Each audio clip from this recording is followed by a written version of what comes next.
Olá, sou a Mariana Alvim, bem-vindos ao Vale a Pena, o meu podcast onde conhecemos as pessoas enquanto leitores, com o apoio da WUC, a maior livraria online portuguesa. Fiquem por aí, vale a pena! Hoje temos um artista multifacetado. Em 2013 foi escolhido pelo Jornal Expresso como uma das 40 promessas portuguesas e cumpriu. O Filipe Melo estudou no Hot Club de Portugal, no Berklee College of Music, em Boston. É também professor, arranjador, orquestrador. Tens mais de 15 discos gravados? Sim, diria que não são discos meus, mas colaborações em discos de muita gente. Maravilha, sim, tens muito boa gente. O de Olinda, António Zambujo, The Legendary Tigerman, Sérgio Godinho, Ana Bacalhau, Camané e uma data deles, orquestra também, de jazz do Hot Club, da Metropolitana, a Sinfónica Portuguesa, não é? Muitas colaborações. Os músicos de jazz conseguem se imiscuir com todos os géneros musicais, são assim, as baratas, são os sobreviventes. Que analogia péssima! Não, eu digo isto porque não sou fã de baratas. Não, mas és versátil, claro. Foste vencedor do Prémio Vilas Boas, da Câmara de Cascais, do Outstanding Musicianship Award, da Berklee, e do Prémio Revelação do site Jazz Portugal. Oh. Maravilha, estudaste piano, depois lá estávamos aqui a falar, largaste o curso de comunicação, não era o que tu querias, não era? De Ciências da Comunicação. Sim. Acho que em tudo o que se faz é preciso haver uma paixão, e eu não tinha paixão pela comunicação, sempre fui assim mais tímido, e mesmo o exercício de falar é sempre um desafio enorme.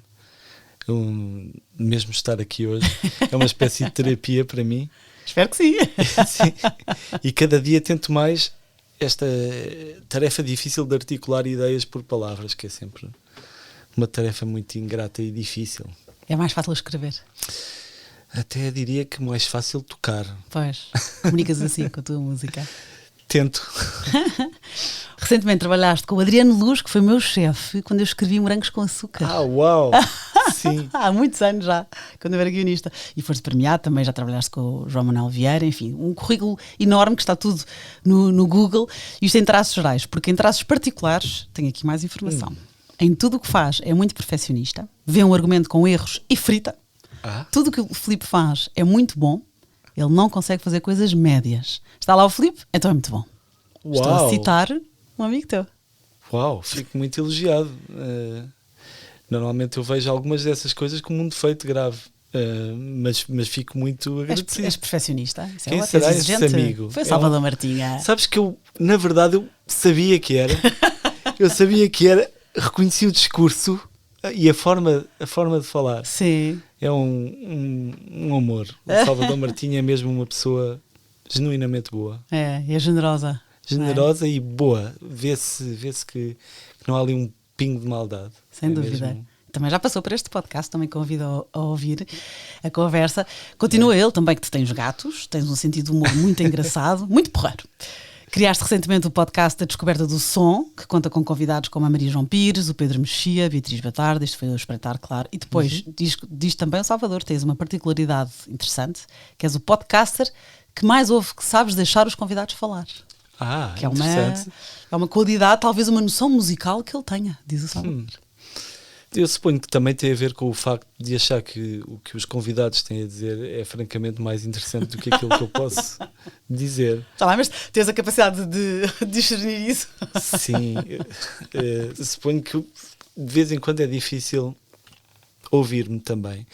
Então tento evitar dizer o máximo de barbaridades, porque depois há um processo de edição em que eu sinto vontade de cortar tudo o que eu possa ter dito a meio das respostas dos convidados, é sempre. És de Tondela, gostas muito de Tondela. Aliás, está nos teus livros, no Dog Mendonça e Pizza Boy. Sim, sou um tondelense honorário, porque embora tenha nascido em Lisboa, portanto, teoricamente sou alfacinha, o meu coração está em Tondela e a minha família vem de lá. Portanto, tenho ali uma ligação afetiva muito grande com a terra. Sempre que estou lá, sou mais eu. Ok. És fanático, agora é outro amigo. És fanático, mas super fanático mesmo, pela ride It's a Small World de Disneyland Paris. Andaste várias vezes de seguida, não só porque adoras o conceito, mas para capturar o brilhantismo da música e perceber como ela está construída. E depois obrigaste o grupo inteiro com quem estavas, nomeadamente Nuno Marco e seu filho, foi ele que me entregou esta... Pois, eu imaginei. Obrigaste-o a tentar cantar o tema respeitando as harmonias e tudo. Claro. Ora, está toda uma história. E eu gosto deste exercício que eu, aliás, devia ter começado imediatamente por fazer, porque eu percebi que a primeira frase era do Salvador e disse, quão improvável era ela ter falado com o Salvador. Mas de repente era. Portanto, eu aqui também saberia que era o Nuno. Eu tive uma espécie de uma epifania numa visita à Disneyland, que eu achei que foi bonita até, e sem querer aborrecer posso partilhá-la talvez. Força! Então, como eu disse, eu fui com a Gabriela, que é a minha companheira, e o Nuno Markle e seu filho, e o primo do Pedro, que é o filho do Markle. E ao andarmos no It's a Small World, percebi que há uma mensagem que teve um impacto diferente quando eu era criança e agora. O It's a Small World, para quem não sabe, que há muita gente que não sabe, porque não é embora seja uma das mais antigas atrações da Disneyland, não é das mais famosas. Okay, e é uma montanha-russa? Não. Então, o que é? O que é o ride que o Marco referiu? Ride será tudo o que é uma atração, portanto, okay. Tanto um carrossel como uma montanha-russa. E aqui o que se passa é que tu entras num barquinho e andas por um percurso onde tens a mesma música a ser cantada em uníssono por centenas de bonecos de todo o mundo. Portanto, tens os índios da América a tocarem aquilo com tambores, tens a fazerem yodel nos Alpes, e andas por ali fora e a ver as civilizações do planeta, e aquilo acaba, por exemplo, contigo a chegar ao Hollywood, passas por Hollywood, tens aquele som de Hollywood, e entras numa sala onde está toda a gente vestida de branco. Portanto, estão todos os bonecos, é assim uma sala ultra luminosa. E quando eu era criança eu pensei, claro, esta sala serve para indicar que não há diferenças entre os povos, etc., que somos todos iguais, independentemente das crenças ou etnias. Mas agora, quando lá cheguei, nos meus 46 anos, pensei, não, esta sala é a morte, nós vamos todos falecer e isto representa isso. Estavas triste? Não, porque acabou por ser bonito, porque objetivamente é uma reflexão sobre o quão importante e o quão insignificante é a nossa passagem por aqui. E foi assim uma espécie de baque que me deu inspirador, na verdade, porque as pessoas reliam-se e criam conflito por razões tão estúpidas, não é? Que se calhar minha pequena epifania ajudou-me a ver o quão inúteis são a maioria dos conflitos, e depois inspirou-me num aspecto mais prático a fazer uma canção que depois nós aproveitámos, porque acabámos por fazer uma canção e uma letra com o Bruno e com o Markle para o nosso grandioso espetáculo Uma Néspera no Cu. Que veio daí então? Veio daí o final deste espetáculo, porque eu vinha com aquela fisgada e felizmente os meus colegas gostaram da ideia, e tanto o Marco como o Bruno são pessoas tão criativas que nós juntamos os três e automaticamente se cria ali uma dinâmica de liberdade que é mesmo um prazer, e fiquei muito orgulhoso do resultado, e é o nosso It's a Small World. Bom, ok, fica aqui a origem dessa ideia. Sim, na verdade em breve as pessoas vão poder ouvir, porque nós não resistimos e vamos partilhar isso com o mundo pelas internets. Pelas redes sociais, muito bem. Outras coisas que aqui saquei sobre ti. Gostas de dizer que o logotipo do Chupa Chups foi desenhado pelo Salvador Dalí? Eu gosto de trivia inútil, será mais uma maneira de definir essa questão. Sim, não é um bom trivia, tu sabias disso? Eu não sabia disto, mas achei graça. Eu gosto destas, os Fight Claro, Divers. Exatamente, os Fat Divers. Ora, exatamente, eu gosto de pensar que tenho inúmeros, porque são bons para animar conversas que não estão a acontecer, e estou sempre disposto a aprender mais, portanto, se tiveres algum, deixa-me saber. Tá bem. E é o que faz pensar, não é? Vale a pena pensar nisto, não é? Sim. Aqui, esta aqui fui eu que saquei. Porquê? Porque nós falámos para marcar esta conversa e tu disseste que estavas cheio de trabalho, tinhas 15 arranjos para fazer em 20 dias. Sim. Conseguiste? Estava curiosa para te perguntar isto. Não consegui fazer tudo, porque há uma parte que é a parte técnica e depois há uma parte criativa. A parte técnica é uma parte chata, a parte difícil, porque eu não quero ficar aqui muito expositivo sobre a parte mais aborrecida, mas quando se vai fazer uma orquestração para uma canção que já existe, Normalmente o que eu faço é abro o programa e ouço a canção original e escrevo a letra toda, escrevo os acordes. Se há algum riff ou uma malha de guitarra que seja, eu gosto de escrevê-la para depois ter a certeza que consigo incorporar todos estes elementos no que será a parte criativa, que é distribuir a música pelos instrumentos da orquestra. Então o que eu consegui fazer foi a parte chata toda. Boa. Começaste por ir para despachar. Comecei para despachar e depois tenho ali a minha tela para depois a parte criativa ser mais rápida. E eu elogiei-te a ideia porque tu fizeste um retiro, foste para um destino do qual não gostas, Fátima, neste caso. Sim. E disseste, a minha ideia é ir para um destino que não gosto, porque assim não tenho distrações. Eu disse, isso é genial, e tu disseste, a ideia não é minha, é do Ian Fleming. Exatamente, aliás, há um É o criador vídeo, do James Bond. É o criador do James Bond que tinha essa teoria, que era, ia para um hotel, que não podia ser um mau hotel, porque tem de ter o conforto básico, mas não pode ser um hotel excelente, porque aí tu vais querer ficar lá. E o objetivo é fugir dali o mais rápido possível com o trabalho feito. E assim, reza a lenda, escreveu ele muitos livros do James Bond. Há um vídeo no YouTube em que o Neil Gaiman fala sobre isso, sobre o processo do Ian Fleming, e é muito mais bem descrito do que eu posso fazer aqui. Sim, mas já partilhaste a ideia, que é ótima, não é? Quem tiver essa possibilidade de fugir e não procurar exatamente um hotel que já agora vamos passear ou que vamos fazer turismo à volta. Mas é um espaço que precisa mesmo de ser criado, porque obviamente que isto implica uma série de questões, que é, se eu tivesse um emprego que me obrigasse a estar a determinada hora, eu tive de ir criando esta disponibilidade para poder trabalhar melhor. No fundo, eu diria que numa fase anterior eu era capaz de fazer muitas coisas ao mesmo tempo. Hoje em dia torna-se tão difícil para mim. São muitas solicitações também, não é? Isso eu creio que há sempre. Eu diria que ter a capacidade de dizer que não é um exercício diário, mas também isso é porque há de facto a possibilidade de dizer que não a algumas coisas. Eu espero que às vezes fico com alguma inveja que não me convidassem para nada, daquelas pessoas que não têm convites, mas depois penso que medo também isso significa que ninguém gosta de mim. Não, mas por exemplo sou um fã incondicional da Adília Lopes e tenho a ideia que ela vive de facto num mundo, a criação tem o espaço, e que foi ela que fez isso, foi ela que reuniu essas condições, e tenho inveja disso, era isso que eu queria dizer. Tenho inveja de ter a coragem de repente conseguir criar um local mental onde estou confortável para fazer as coisas que gosto. Mas agora estas tuas semanas em Fátima já foi uma tentativa de fazer isso. Conseguiste? Sim. E com tantos projetos e tantas solicitações, quando consegues tu ler, Filipe Melo?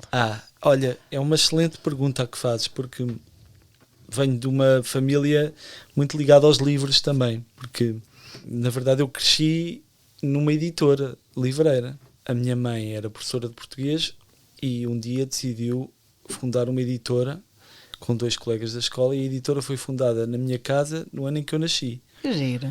É verdade. E depois eu cresci em Benfica, que é aquele sítio um bocadinho como o hotel que eu referia, que não é mau, mas também não é bom.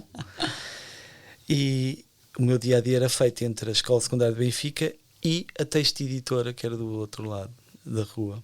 E dentro de todo o universo dos livros escolares que a minha mãe editou, e dicionários e coisas assim, eu lembro-me sempre do entusiasmo que tinha em ver o processo. E isso teve um papel muito importante na minha vida e na minha relação também com a leitura, porque eu diria até que foi tão estimulada que depois criou aquela espécie de aversão adolescente de eu já li tanto que agora eu quero é ver filmes e tocar piano. E então durante uns anos eu passei a ler muito menos do que lia. Felizmente foi algo que não se extinguiu e adoro ler e tento encontrar tempo. Infelizmente não há tanto tempo porque há muitas paixões. Aliás, eu se tivesse de definir a coisa eu diria que sei muito bem o que quero, sei as coisas que gosto, mas não sei as coisas que não quero. Isto é, eu gosto de tudo e não tenho à partida uma aversão contra nenhum estilo musical ou nenhum estilo de literatura ou de cinema, então eu quero ver tudo e isso muitas vezes amplia tanto o espectro de coisas que faz com que sintamos uma angústia tremenda de não ter tempo. E esta resposta longa para dizer que eu tenho o ritual de ver um filme por dia, mais ou menos, que já é uma rotina difícil de manter. Então, os tempos que eu tenho para ler, ou são coisas curtas, nomeadamente poesia, banda desenhada, que eu acabo por achar que têm uma relação mais estreita com a música. Por exemplo, um romance terá mais a ver com o cinema, de alguma forma. Alguns romances, pelo menos, que são narrativos. Eu interesso-me pelas personagens, pelo caminho das personagens. Na poesia, acaba por se criar uma relação muito mais abstrata, como existe na música, em que tem muito mais a ver com as relações que o ouvinte ou o leitor criam com uma matéria mais abstrata, não é? Mais ou menos abstrata, porque também há poesia ou música muito concreta, com sentido de humor ou com referências exatas. Mas digo que o tempo que eu tenho, normalmente é quando saio da rotina, entende-se? Sim. Que é uma pena, porque devia ser parte da minha rotina. É quando abrandas. É quando abrando, sim. Também torna a coisa mais prazerosa. Sim, aí fazes por gosto e por... Não é obrigação, não é trabalho, não é? Mas tens também, és autor, e eu já lá ia, mas temos os vampiros, o Comer e Beber, as aventuras do Dog Mendonça e o Pizza Boy e o maravilhoso Balada para Sophie. Eu já falei várias vezes neste livro, aqui e na minha vida pessoal com os meus amigos. Estás de parabéns, são graphic novels, não são novelas gráficas premiadas e maravilhosas e traduzidas e tudo. Muito obrigado, eu também sei que de facto falaste muito do livro e eu agradeço muito isso. Que bom. E já volto aos teus livros. Sim. No fim desta conversa, depois explico porquê. Agora vamos então, podemos começar pela Adília Lopes, que tu és fã da poeta, da pessoa, há livros em concreto que tu recomendas ou é tudo da Adília Lopes? Ora, eu gosto muito de tudo o que ela faz, já há muitos anos para cá, e recentemente tenho lido bastante, e há uma característica que ela tem, que eu acho que é muito falada por quem a lê, mas eu acho que não deixa de ser muito importante, que é, ela consegue apresentar as ideias de uma maneira muito acessível, mas atrás dessa simplicidade e da forma como ela apresenta as ideias, há uma complexidade e um conhecimento extraordinário. E isso é o que eu encontro, por exemplo, nos grandes génios nas diversas áreas. Nomeadamente, por exemplo, lembro-me do Bach, que é um gênio completamente indecifrável em algumas coisas, mas completamente acessível noutras. Qualquer pessoa consegue conectar e compreender a música. Se calhar não compreende como é que se chega até ela, daí o gênio. Mas eu acho que a Adília Lopes tem esse gênio, tem essa capacidade de encontrar, tem uma ligação a algo meio inexplicável, que é um entendimento da sensibilidade humana. O que não deixa de ser estranho, porque é uma pessoa que provavelmente não tem tanto contacto com seres humanos no dia-a-dia. Mas suponho que o contacto que ela tem com os animais e com as coisas simples fazem com que tenha essa percepção. E será que também não será esse excesso de sensibilidade que a faz também esconder-se ou recolher-se? Faz sentido o que diz, exatamente. Porque se calhar tem a ver com essa gestão de informação, não é? Especialmente hoje em dia que nós vivemos inundados por tanta coisa. Fazer essa gestão é muito importante, acho eu, e é algo que mais uma vez eu tenho imensa inveja. Porque, como te disse, eu não sei o que não quero. Então eu aceito tudo. Eu tenho a impressão que ela não só sabe o que quer, como sabe o que não quer. E tenho exemplos concretos. Ela sabe que não quer internet. Ela sabe que não quer ter o canal Hollywood a dar quando está a trabalhar. Mas isto para dizer que eu admiro muito essa capacidade de traduzir em palavras ideias muito concretas e muitas vezes emoções muito concretas. E estou a falar muito, mas também há outra coisa que não deixa de ser uma observação sobre o que ela faz, que eu espero que seja pertinente, que é, muitas vezes ela diz uma coisa de uma simplicidade extraordinária que poderia ser dita por ti ou por mim aqui. Mas o facto dela ser ela a dizê-la e de se calhar termos uma mancha de uma página com aquela frase no meio, dá-lhe uma importância, uma relevância e uma série de interpretações possíveis que não teriam numa conversa normal. Então eu sinto um bocadinho o mesmo que sentiria quando o Picasso faria um touro num guardanapo, não é? Se calhar qualquer pessoa conseguiria fazer igual, mas sendo feita por ele e sabendo o que está atrás daquilo, ganha outro peso. E acho que isso também é importante. Pois ela consegue pôr holofotes em pequenos detalhes e torna-os grandes, porque na verdade é o que eles são. Adília Lopes, Maria José da Silva Viana Fidalgo de Oliveira. Sim, ela assume, não é? Ela assume. Foi um amigo que lhe recomendou. Ela primeiro começou a estudar Física na Universidade de Lisboa, depois abandonou a licenciatura, um bocado olha, como tu, depois foi seguir os seus sonhos e mais tarde então estudou mesmo Linguística Portuguesa e Francesa, lançou o seu primeiro livro de poemas, Um Jogo Bastante Perigoso, e começou a enviar poesia para uma editora que a publicou, e foi um amigo que lhe sugeriu este pseudónimo. É engraçado, Adília Lopes, até hoje. Lisboa, 1960, uma poetisa, cronista e tradutora portuguesa que não é muito admiramos, também sou fã da Adília Lopes. Pois, imagino que sim. E gosto também da falta de filtro. Sem dúvida. Não é? Isso é A outra despreocupação é outra marca, sem dúvida. É a voz dela, Adília Lopes. E recomendo Dobra, Poesia Reunida. Ela tem aqui uma edição incrível de capa dura que vai desde 1983 a 2021. Saiu aqui recentemente. Outro livro que tu me trouxeste, e aqui na verdade até há uma certa coerência nas tuas escolhas, apesar de tu dizeres que gostas de tudo, eu senti o teu gosto pelo introspectivo. Interessante. Eu já não sei que livro escolhi. Eu vou-te lembrar, não te preocupes. Primeiro, olha, em passando, nem sequer foi assim uma escolha, mas comentaste por acaso uma vez que gostaste imenso, então eu fui investigar uma novela gráfica de estreia do inglês e foi premiado, lá está, Will MacPhail com N. Sim, é um livro que passou meio despercebido. Cá sim. Mas foi considerado o livro do ano pelo Guardian e ganhou o Irish e o Guardian consideraram o livro do ano e ganhou o Betty Trask Prize. Ok, não sabia. Foi premiado. Mas foi um livro que me surpreendeu, não estava à espera que fosse tão emocionante. Ok. E mais uma vez encontramos um casamento perfeito entre a história e o meio em que é contada, neste caso a banda desenhada. É uma história que dificilmente teria o mesmo grau de sucesso se fosse contada noutro meio, como o cinema ou a literatura. Pois, isto é giro, dás-me vontade de ler novelas gráficas. Esta é íntima e acessível, é um retrato inteligente da vida moderna e a celebração de sermos humanos. Ok. É aquilo que resume. Está traduzido, portanto, pronto, encontrei no site da UC, portanto está acessível. Foste também para outro livro assim introspectivo, assim especial, da Susana Moreira Marques, Agora e na Hora da Nossa Morte. Sim. É um livro que me bateu forte.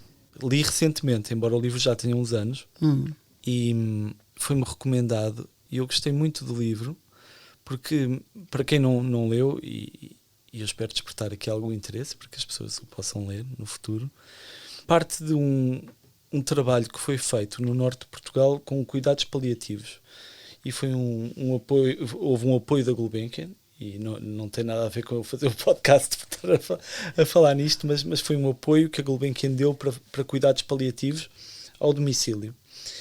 E a autora foi para o norte para documentar este trabalho com um fotógrafo. Foi até às aldeias de Trás-os-Montes. Até às aldeias, e conviveu com as famílias. Então, eu suponho que o TPC seria documentar o que se passou ali. Só que ela consegue fazer muito mais do que isso. Ela faz um livro que, no melhor dos sentidos, também é sobre ela.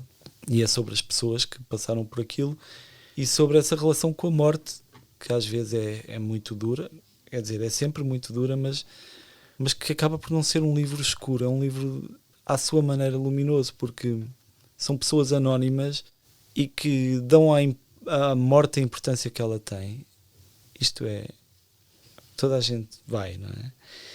E o livro, de alguma maneira, consegue documentar muito bem aquilo que normalmente não se documenta num trabalho mais jornalístico. Daí ela estar a investir neste género, que é não ficção literária, não é?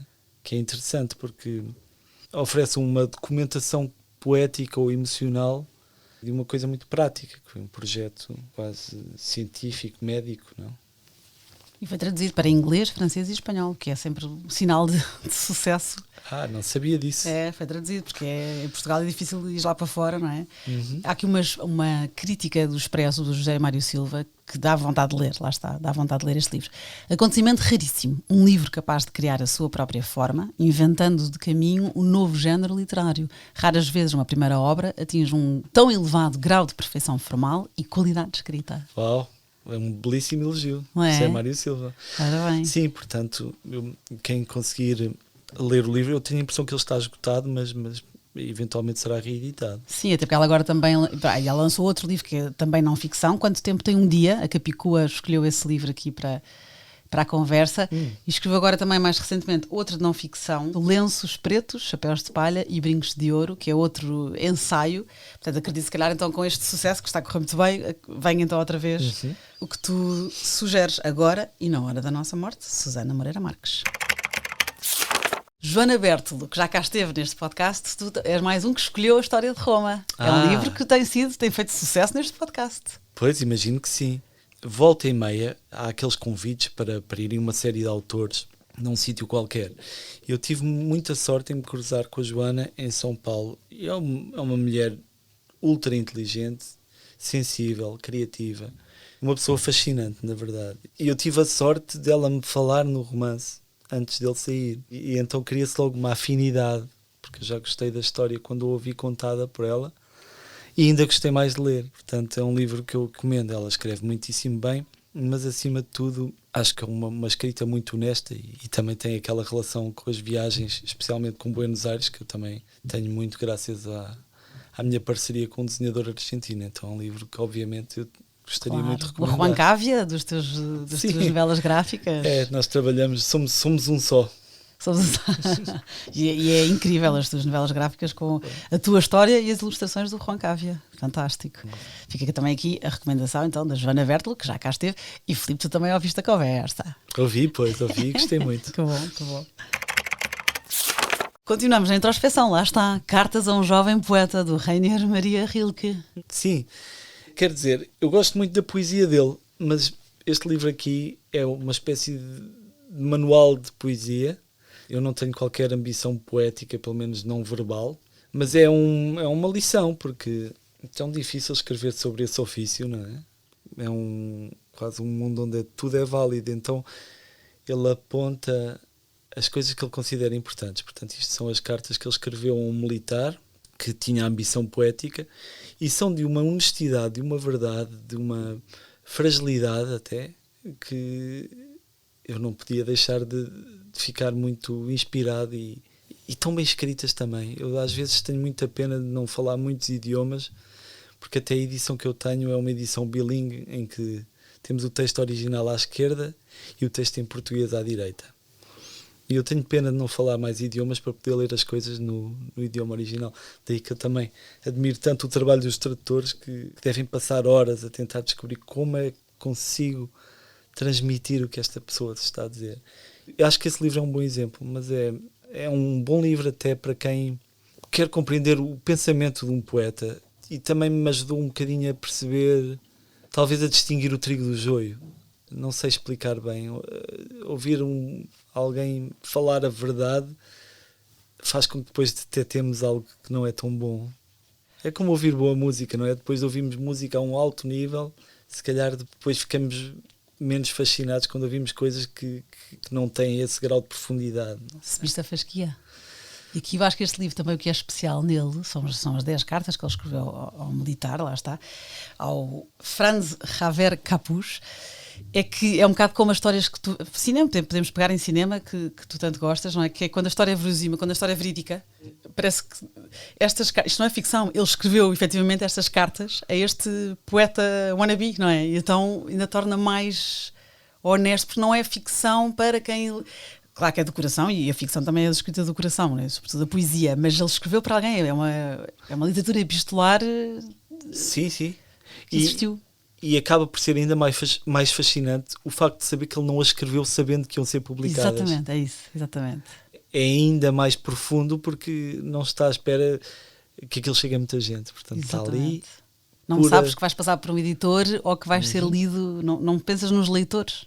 Claro. É incrível. E, aliás, é nesse livro, eu espero não estar a dizer nenhum disparate, mas é nesse livro que ele diz, é aquela famosa máxima do: se não tens mesmo de escrever, não o faças. Se não é uma necessidade, se não é um impulso vital, vá. Eu não sei como é que ele coloca a questão. Mas eu acho que sim, acho que é aqui, já há muito tempo. E é assim um livro pequenininho ainda por cima, Mas sim, ele é um dos maiores poetas de língua alemã do século XX, solitário e inveterado, levou uma vida errante e instável, desde os dias de dandismo na sua Praga natal, aos périplos pela Rússia, a sua pátria espiritual, pelo Egito, Itália e Espanha.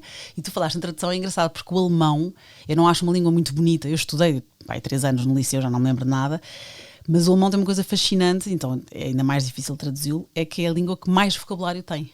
Oh, uau, não Portanto, sabia torna disso. mais difícil traduzir. Incrível, não sabia. Mais completa. Pois, imagino. E outro trivia, estás a ver, que eu não sabia até há pouco tempo, mas que o que causou a morte dele, sabes como é que ele morreu? Como? Picado por uma rosa. Agora diz lá que não é. Não poético. haverá morte mais poética que esta. Mas então o quê? Mas inflamou a ferida? Exatamente. Foi tudo assim meio inesperado, mas eu creio que ele tinha já um problema de sangue. Não sei se seria um linfoma. Mas o que causou objetivamente foi uma infecção de uma picadela de rosa. Isso é uma prova que a realidade ultrapassa a ficção. Sim, mas também o problema de eu dizer estas trivia é que eu ainda por cima estou a dizê-la aqui e agora não posso ir googlar e verificar se é verdade. Portanto, eu espero mesmo que seja verdade. Espero não estar a enganar nesta era em que toda a gente dá notícias falsas. Se não for verdade, eu apago. Não vais apagar, pois não, vais deixar para sempre. Giro, é como tu quiseres.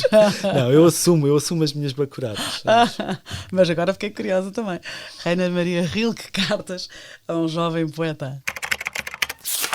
E deste mais 2 autores que tu hesitaste de mangá, outra vez de novela gráfica, porque tu disseste: este é melhor que o outro, mas como não está traduzido para português, mas encontrei, deve ser versão brasileira, porque tu disseste O Homem que Caminha, mas eu encontrei O Homem que Passeia. O Homem que Passeia. O Homem que Passeia, sim. do Jiro Taniguchi. Jiro Taniguchi, parece o nome de um Pokémon, não é isso que Pois estás é. a pensar? E é Giro com J. Sim. Vamos lá, então, outra vez lá está. É o homem que passeia através das suas deambulações, frequentemente mudas e solitárias, através da cidade onde reside. Sim, dito assim parece slow cinema, não é? Parece que vamos todos adormecer. Mas na verdade, eu posso dizer uma coisa e quem tiver curiosidade, porque quem nos estará a ouvir, eu vou tentar despertar a curiosidade nessa pessoa para ler este autor, Jiro Taniguchi. Os livros deste senhor são, pelo menos aqueles que eu mais gosto, O Diário do Meu Pai e há outro também que se chama O Gourmet Solitário, se não estou enganado. São livros tão tranquilos e tão introspectivos, mas ao mesmo tempo tão educativos, no sentido em que ele dá atenção às coisas que são realmente importantes. E assim, falando de uma forma mais prática, este filme do Wim Wenders, o Perfect Days, sim, eu acho que as pessoas gostaram muito do filme porque as leva ali para um sítio de tranquilidade, quase do pensamento budista, das tarefas pequeninas, da observação da luz através das árvores, que os japoneses têm uma palavra para isso, não é? E estas coisas que passam ao lado quando temos uma vida de caos. Este livro é exatamente, quase o Perfect Days parece uma adaptação de um livro do Jiro Taniguchi. É mesmo bonito. Eu também acho que é um livro que tem de ser lido com muita calma. Não dá para ser assim num dia de correria. É um livro que tem o nosso próprio ritmo tem de estar em sintonia com o do livro, senão não tens vamos que abrandar aproveitar. para o ler, mas é também um livro que te abranda. Exatamente. Puseste as coisas da melhor forma. O Homem que Passeia, do Jiro Taniguchi. Ele que começou a sua vida profissional como empregado de escritório, até descobrir que queria realmente fazer era desenhar, e depois no início dos anos 70 descobriu a banda desenhada europeia, que o influenciará durante o resto da sua carreira, cada vez mais orientada, lá está, para os temas cotidianos. Foi o único autor japonês que ganhou 2 prémios em Angoulême, que é o maior festival, tu conheces com certeza, de banda desenhada europeu, que lhe dedicou uma grande exposição. Foi o único a ganhar 2 prémios. Fantástico. E depois há aqui olha, falaste em termos japoneses, eu não sei qual é o termo japonês, mas há aqui um termo japonês que é gekiga, que é, o trabalho dele é para adultos, não é? Portanto, os desenhos são mais cinematográficos, os temas são mais sérios, e o termo japonês, então, para este estilo, é um género de mangá para adultos, portanto, gekiga. Ok. Ou gekiga. Não sabia, vês? Eu fico contente por saber isso. Que giro, gekiga. Ele foi ordenado Cavaleiro da Ordem das Artes e Letras em 2011, em França. Portanto, o Jiro Taniguchi, O Homem que Passeia. E agora? Tu estavas a dizer que o livro era melhor, mas também que ainda trocaste por outro. Vamos aproveitar os dois, porque olha, fiquei com vontade. Lá está, mas mais uma vez estamos em introspeção. O Combate Cotidiano, do Manu Larsenet. Esse é um livro que me veio parar às mãos por acidente, porque um dos editores, o José Arvig de Freitas, eles têm uma cooperativa que tem editado livros de banda desenhada, chamada Seita.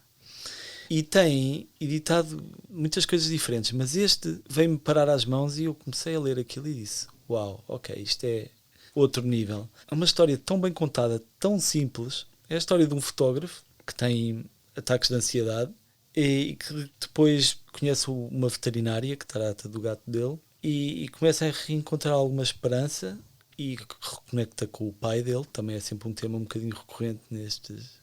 E também tem algumas questões relacionadas com a guerra na Argélia, em que ele é confrontado com o facto do pai dele ter sido parte de um sistema que assassinou e torturou pessoas.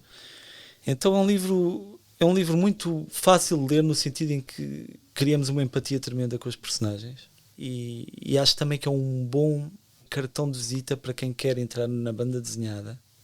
Tanto que foi adaptado ao cinema, porque é uma história muito cinematográfica à sua maneira. Isto é um fotógrafo que se confronta com os desejos aliás, há 2 volumes. O segundo volume foi vencedor do prémio que referi para o Giro Taniguchi. Exatamente. Angoulême é a Cannes da banda desenhada. Vamos. Pronto, também ganhou. Temos os Eisner, que é os Oscar da banda desenhada. Angoulême seria o Cannes. Ok. Portanto, é isso. Normalmente os Eisner é ali para a América. Angoulême é chique. Pois, e o mangá é mais, assim, a banda desenhada mais europeia, não é? Os tais que os influenciou, ele é francês. Sabes que ele estudou artes gráficas no liceu, depois frequentou um curso de artes aplicadas, mas foi vocalista de uma banda punk na adolescência. Isso explica algumas coisas. Eu não sabia desse facto, mas há muitas referências aos Clash nesta banda desenhada. Pronto. Ok, há mesmo aqui um gosto. Sim.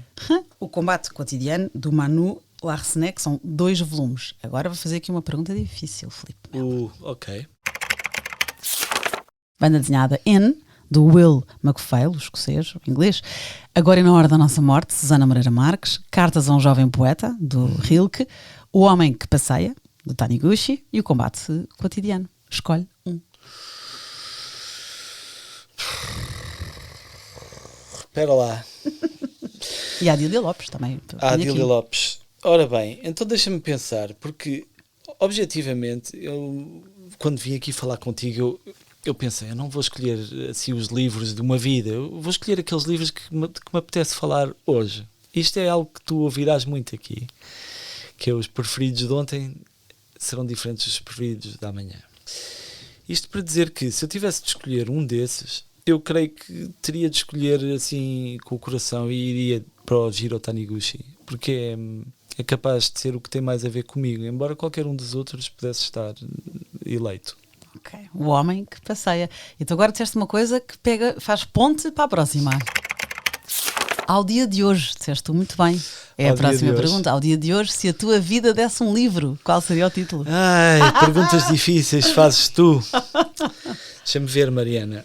Então, eu acho que é uma pergunta extremamente maliciosa e perfidiosa, porque faz com que eu achasse que até agora a minha vida mereceria um livro, o que eu não acho que mereça nem um artigo numa revista de merda. Não concordo. Mas não sei, portanto eu não sei que título daria. Eu estive a pensar nisso e não cheguei a nenhuma resposta, portanto teria de optar por algo assim low profile, tipo a Bíblia de 2. Low profile. Eu não sei, não faço ideia. É um bocado como eu sinto que é como aquelas pessoas que dizem: eu sou uma pessoa muito engraçada, ou eu sou uma pessoa muito honesta. Não devemos ser nós próprios a dizer isso. Eu não creio que escreveria nunca um livro sobre mim próprio, portanto não saberia que título lhe dar. Então vou-te dar uma sugestão. Esta, não estava à espera desta, mas ocorreu-me agora pela nossa conversa de hoje. O Homem que Queria Abrandar. Gosto, estás a ver? E tanto que agora tu eras ultra insultuosa. Olha, pensei num título para a tua autobiografia, é o o desgraçado andrajoso, o merdoso. Devia parar. Caraças.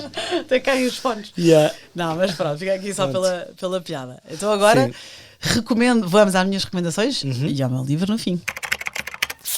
Recomendo, olha, algumas conversas que eu acho que vais gostar deste podcast. Já ouviste a Joana Bertolo. Ela recomenda um livro que eu acho que é o teu género, do Georges Perec, Um Homem que Dorme. Sim, já apontei. Boa, vês? Olha, Sim. gostei. Outro também que o Martim Sousa Tavares, outro do Jorge Perrec, que o Martim recomendou, outra conversa que te recomendo, A Tentativa de Esgotamento de um Local Parisiense. Um homem que está sempre no mesmo sítio e observa, sabes qual é? Pronto. Depois há aqui uma conversa do Luís Corte Real, da editora Cida de Emergência, ele que gosta de... Sabes quem é? Sei quem é. Então pronto, também o entrevistei, acho que é o teu género de conversa, assim como o Duarte Pita Negrão, porque são também fãs de fantasia e têm uma cultura muito gira desse meio, desse tema. Então, recomendo-te.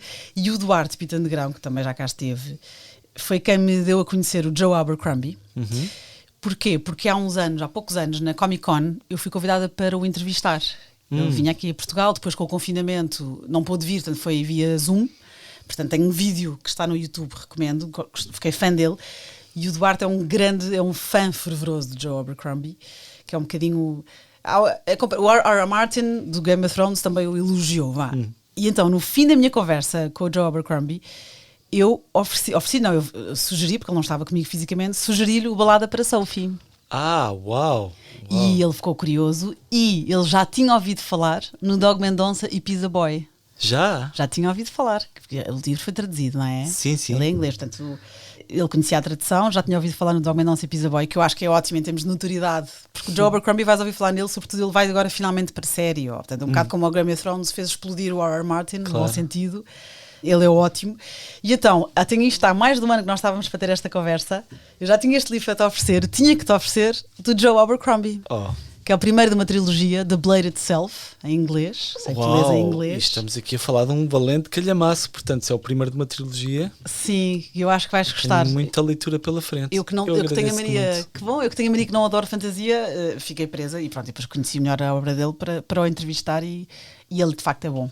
Claro, tu para fazeres o trabalho de casa para esta entrevista passaste aqui uns valentes meses, diria. Olha, que bom, obrigadíssima, gostei muito. Muito obrigado pela prenda e obrigado por me teres convidado. Fico mesmo obrigada contente. eu. Com tanto pouco tempo livre, com tão pouco tempo livre, conseguires vir cá. Obrigada a quem nos está a ouvir. Para a semana a mais.